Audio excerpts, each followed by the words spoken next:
Our thanks to Andrew. Welcome along to the Sunday Politics here in the glorious west of England. And our headlines in the west. A spring in their step. As the parties get ready for the local elections, who will deliver success at the ballot box? Well, just like Donald Trump, we've appointed 3 guests to the Supreme Court of the Sunday Politics this week. They are the Conservative MP Mark Harper, UKIP MEP William Lord Dartmouth, and Good the morning. Dems Gideon Amos. Hello there. It's fair to say that there may be some differences in their political judgment, but we'll hear more from them in just a moment. Good morning to you all. Morning. Now, the days of Brexit, meaning, well, Brexit, are behind us. The government has issued some guidance in the form of a white paper. It explains what the future might look like once we're out of the European Union. But many West Country businesses still feel the process will be anything but a cakewalk, as Robin Markwell explains.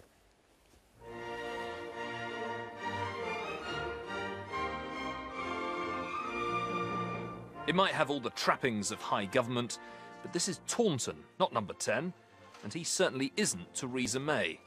But it's not stopped the men from this ministry, the Ministry of Cake, from getting involved in politics.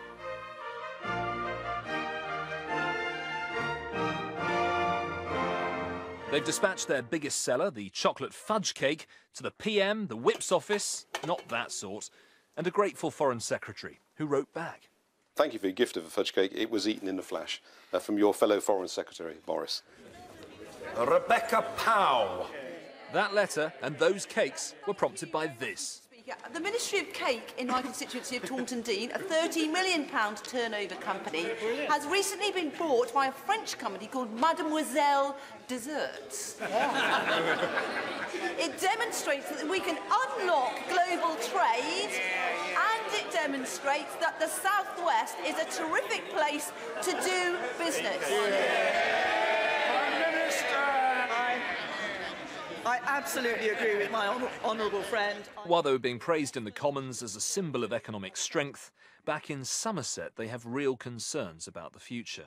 One of the fun bits of running business is that you deal with lemons when they get sent towards you and you make lemonade. I mean, Brexit, though, is a huge lemon, the size of a small tank, so we're going to be making a lot of lemonade for some time to come. Their number one worry is access to migrant labour, like Lubo here, who's Slovakian, as this business is struggling to fill the 30 vacancies they currently have locally. The average British person, school leaver as may be, finds it hard to come and work in a factory and stand at a production line for 2 or 3 hours at a time when they can't go for breaks when they feel like it, they can't go and talk to their mates, they've got to be disciplined and do a job of work. And the idea of working in a dark, satanic mill fills them with dread, and I think rather sadly that means we just don't get the people we'd like to get. Now, if we suddenly say you can't bring in unskilled labour, I think the UK food manufacturing, UK food retailing and UK food restaurant trade is going to be pretty much decimated. It's not just the issue of migrant labour. While some firms believe leaving the EU will lead to less paperwork and fewer rules, others fear new trade agreements may lead to a whole host of extra bureaucracy. We know now we're leaving the single market, but companies don't know how they will prove they comply with the regulations when they export to Europe after 2019.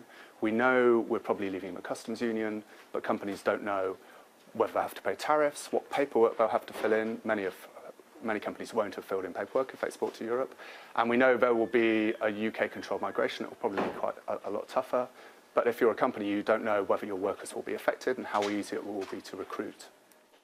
Many businesses are worried by the current uncertainty, but while Brexit supporters will tell you the future is sweet, those who backed Remain still say you can't have your cake and eat it. That was Robin Markwell reporting. He didn't so much as bring back a jam tart, but we'll press on regardless. Mark, you were Immigration Minister and you failed to bring down the numbers.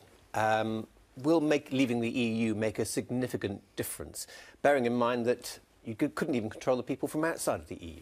Well, it's great in that film to see Rebecca Powell doing such a good job on behalf of her constituents and her local businesses. But no, I think the thing is, it'll give us control over making decisions about who we want to bring here for what reason. I mean, I have to say, looking at that film, I don't think the boss was doing the greatest job of selling working for his company by describing us a dark satanic mill. But I think we need to look at the people we have in the UK who are not currently working, who could be in the labour market. We've got many people, for example, who might require a bit more effort by businesses, but who would love to be working, who we're having to support, who currently aren't working. But the point is, we'll be able to make the decisions. We'll be able to look at where there are labour shortages.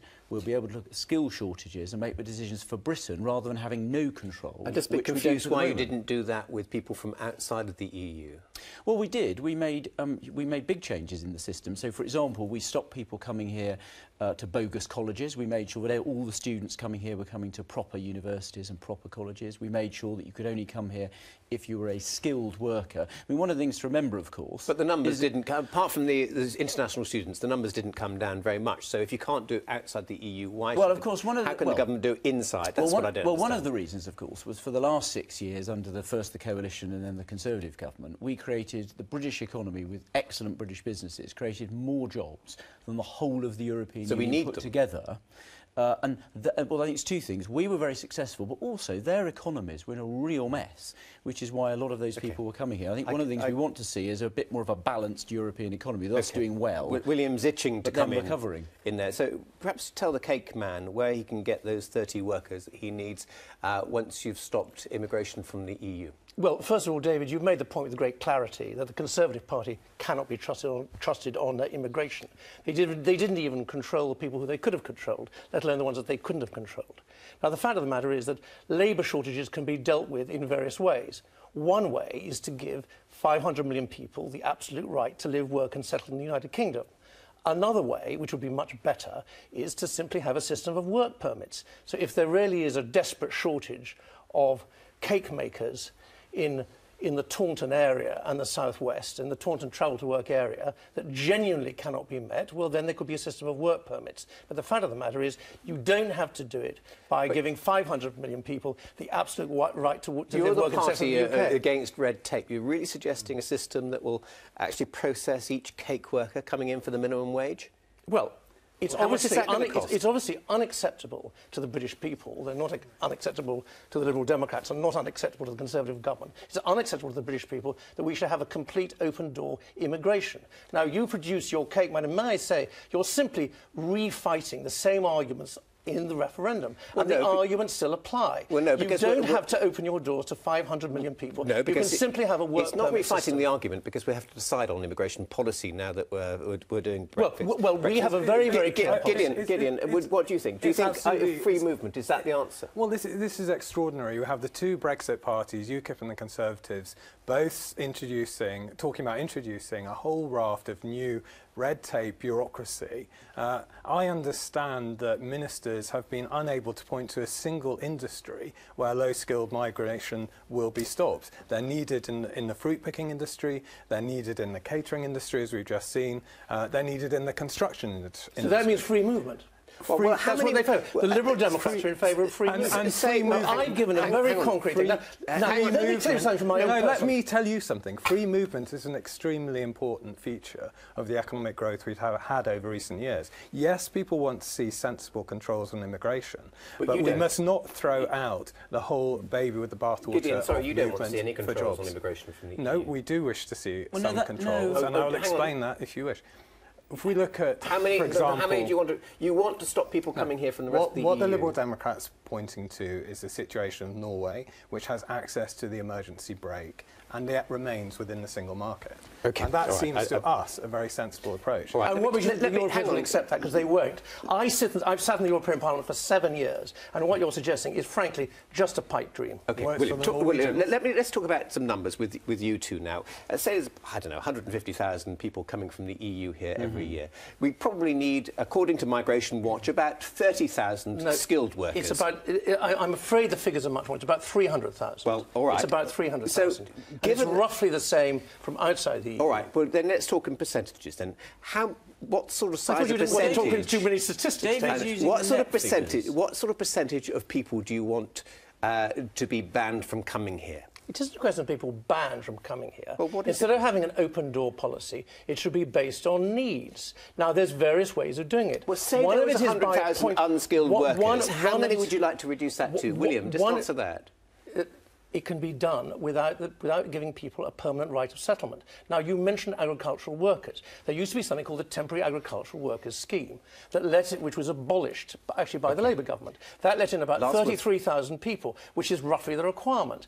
That worked. And it works without having an open door policy, as the gentleman there put with great clarity, just to 500 million people. Hang on a second. Mark, just give us a figure. Well, the most straightforward thing is you just use the system we use for those coming from outside, where you allow employers to employ skilled people, but you also have a sensible set of officials that look at where we have shortages, skill shortages. If you've got a skill shortage, then you allow people to come in. If you haven't got a skill shortage, you don't. It works very well for those coming from outside the EU. But it doesn't. And employers are used to using it. So you have one system. You replace the system we've got at the moment. We have two models with one, and I think employers will cope with that very well. But Mark, that's a system which hasn't reduced immigration from outside of the EU. Well, it has apart from the students. Well, it has in some areas. Well, we haven't reduced students actually coming into our universities, but the point is, you're bringing in skilled people who are bringing a big benefit to the economy in things like IT and industries like that, and that's the type of system I want to replicate. Okay, gosh, it'd be nice to spend longer, but we've got to move on. Well, UKIP nowadays portrays themselves as the party of the working class. That'll be their pitch to voters in the coming local elections. Things have also changed for the Lib Dems, who post-referendum seem to be reviving at the expense of the Tories. Paul Baltrop reports from Gloucestershire. The sun was shining on Liberal Democrats in the Cotswold town of Fairford this week. They pulled out the stops for a district council by-election and triumphed. A previously solid Tory seat was seized with a 25% swing. It feels now for the Liberal Democrats so different to how it felt 8 months ago in the referendum and even 2 years ago at the general election. We have come on so much in the last 8 months and the last 2 years. So what that means is we've got lots of new members helping us, but we've also seen this plethora of huge gains in terms of council by-elections all over the country. Party membership has doubled since a few years back. Many, including their newly elected councillor, joined because of their opposition to Brexit. People are taking a fresh look at us, and particularly since the referendum. Because people feel so strongly about some of these issues now, they are prepared to look at us again as a party that's saying something very definite. The next battle will be for this place. For 4 years, the county's had a minority Conservative administration. Like other councils, Gloucestershire's financial situation is pretty tight. For years it's been cutting spending, while at the same time facing increasing demands for services such as caring for elderly and disabled people. Despite that, this year it's not going to be putting up the council tax by as much as the government permits. That's because the ruling Conservatives want to go into the election boasting of one of the lowest tax rises in the West Country. We are changing services. You know, some services we're spending less on than we've spent before, but that's because we're prioritising expenditure for the most vulnerable within our communities and for the infrastructure that our county needs. Now, just because you're spending less money doesn't mean you're delivering a poorer service. Yes, we have had to make some very difficult decisions. Voters understand that there's only so much amount of money. You know, they run households, they've got household budgets, they know that they have to make choices about what they can and cannot spend money on. The 2013 county elections brought UKIP their breakthrough, winning 3 seats in the Forest of Dean, but 2 recently left the party. It's been a real roller coaster, Paul. I'm not a career politician, and I went into it very naive about what was involved.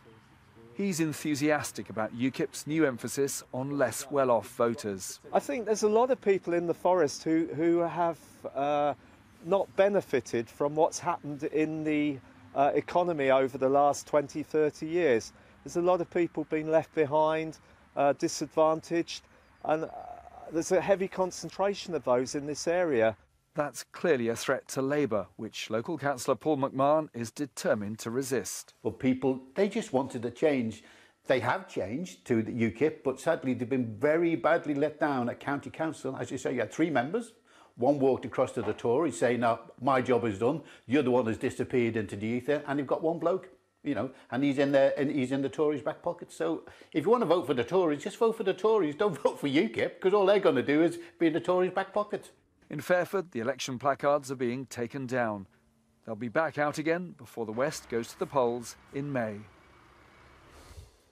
That was Paul Beltrop. It is going to be interesting. William Dartmouth, when did you suddenly find this passion to represent the working classes? Goodness, that's a very loaded question, David. It isn't about me. It's about what my party stands for as a whole.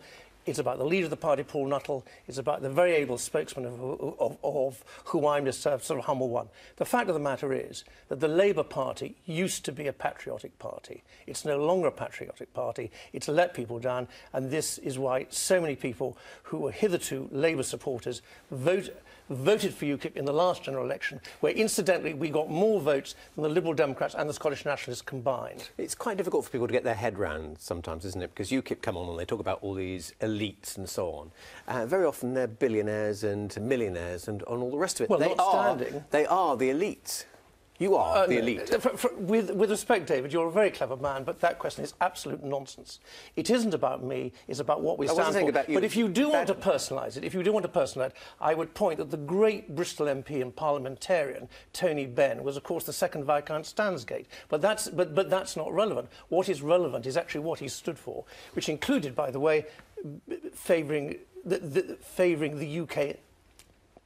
favouring Brexit for the UK. Yes, he didn't suddenly change. He didn't change his political views very much. It has to say with Tony Benn. Mark Harper, Theresa May has talked about the jams, the just about managings. How are you appealing to them? Well, I think you heard it in that clip there from Mark Hawthorne, the Conservative leader of the council, about making sure we keep council tax low. It's only gone up about 2% on average since we've been in power. When Labour and the Liberals ran the council, it was going up by 8% every year. But at the same time, we've prioritised spending on things like social care. So in Gloucestershire, social care has been the #1 priority of the council since it took over. It's had to make difficult spending decisions, but because it put social care first, we haven't had problems to the extent that there have been elsewhere in the country. And I think prioritising the vulnerable but keeping council tax rises at a sensible level exactly helps people who don't have a lot of money, who can't see big rises in their council tax and want a party that's managing money sensibly. Those spendthrift local authorities like Surrey? Well, in Gloucestershire, when Labour and the Liberals were running it, in 1 year they put up council tax by 13%, and the average rise through their term was 4 times what it's been. The voters I talked to are pleased that we keep council tax low, but at the same time we spend money on vulnerable people who need the support from the council. And there's been no sweetheart deal from the government for Gloucestershire? No, there hasn't, and if you listen to the news earlier this week, there hasn't been one for Surrey either. OK. Gideon, but something happened in Surrey, didn't it? Don't happen to know what while we're here? My understanding is that, no, there hasn't been they're able to retain... They suddenly just called off the referendum and said everything's fine. There hasn't been. The government was very clear. There wasn't any extra money and there wasn't any kind of special deal. What their local councillors decided, I don't know. But in Gloucestershire, we've got a very good team and I want to see them re-elected. Gideon, no doubt at all that the Lib Dems have done very well in some small council elections. Can that be transformed into something bigger, do you think? Well, one indication only, perhaps, of where we're going. And yes, we're growing in membership. We are winning by-elections in councils, and the one we've just seen in the report was actually outshone by one down the road from the Ministry of Cake in our constituency in Taunton Deane, where we won by 72% of the vote. But whilst people are joining, it's going to be a matter of how many of those people become active and actually do things. You're trying to give a voice, I guess, to the 16 million who voted to remain in the European Union. It's more than that, David. But that's a minority, isn't it? So you're appealing to a minority. Well, that's why they're trying to block Brexit. It's actually very interesting that you should raise that, because if you go to Blackdown, the Blackdown Hills, where we just won with 72% of the vote, you'll find that people there voted Leave in the referendum.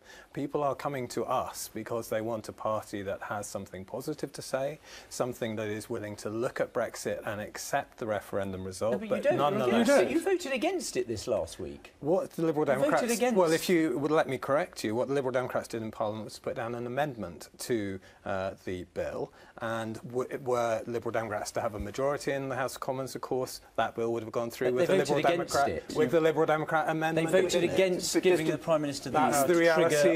That is the reality of they're trying to block the British Should there be an earthquake tomorrow views? And the Lib Dems were re-elected or elected and in government, would you stop Brexit? we would continue with the bill or amendment we put down this week. So you'd go ahead with Brexit? Well, I think which was that we would give people a final say. They want to have another referendum until people come up with the answer that they want them to come up with. Let's actually be very clear. The Liberal Democrats are doing, under Tim Farron's leadership, are doing everything that they possibly can to frustrate Brexit by fair means or foul. And they're neither Liberal nor Democratic. They should be sued under the Trade Descriptions Act. Methinks they doth protest too much. Isn't it their job? No, I'm just being very clear. Whose job is it then to speak for the people who voted against? Well, it's certainly not UKIP's job. It is UKIP's job because we're all one country now. Why shouldn't it be the Lib Dem role to represent the 48%? The discussion has been settled. Decisively settled. Although the two Labour MPs, or two of the three Labour MPs for Bristol, unfortunately don't accept it either. The Liberal Democrats don't accept it, and we need to go forward as one country to this new future. Because you would have accepted had the reverse been the case. I would have, yes. I can't speak for everybody, but I would have. Okay. Since you asked. Well, let's take a look at the political news in the West in 60 seconds.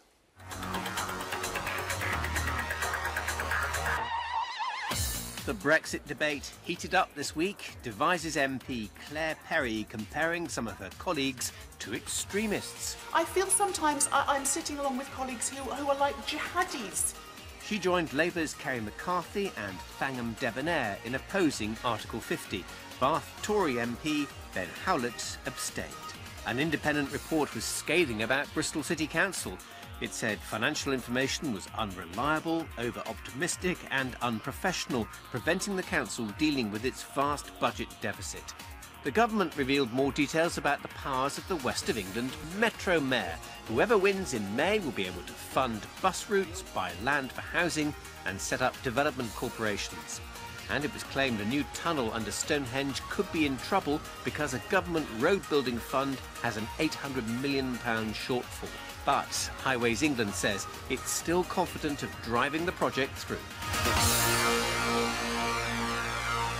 Well, that was the week in 60 seconds. In the last 30 seconds of the programme, I just want to talk about austerity and whether it's time for the government to take its foot off the brakes. Gideon.